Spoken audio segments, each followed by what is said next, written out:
The fact that so many books still name the Beatles as the greatest or most significant or most influential rock band ever only tells you how far rock music still is from becoming a serious art.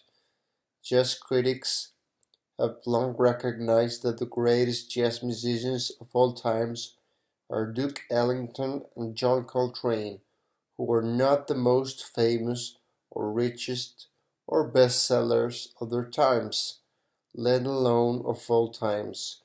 Classical critics rank the highly controversial Beethoven over classical musicians who were highly popular in courts around Europe. Rock critics are still blinded by commercial success. The Beatles sold more than anyone else. Not true, by the way. Therefore, they must have been the greatest. Jazz critics grow up listening to a lot of jazz music of the past. Classical critics grow up listening to a lot of classical music of the past.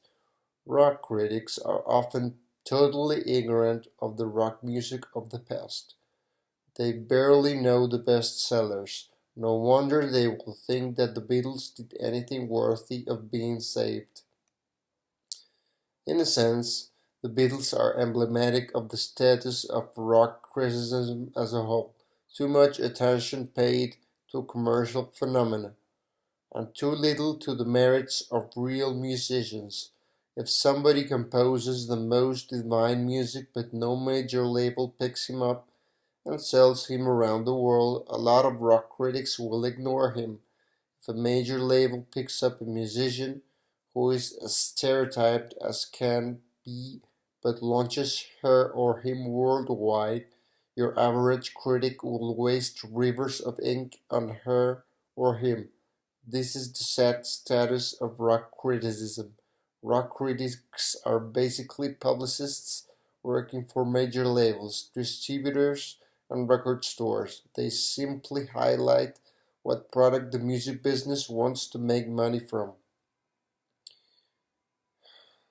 Hopefully, one not too distant day, there will be a clear demarcation between a great musician like Tim Buckley, who never sold much, and commercial products like the Beatles.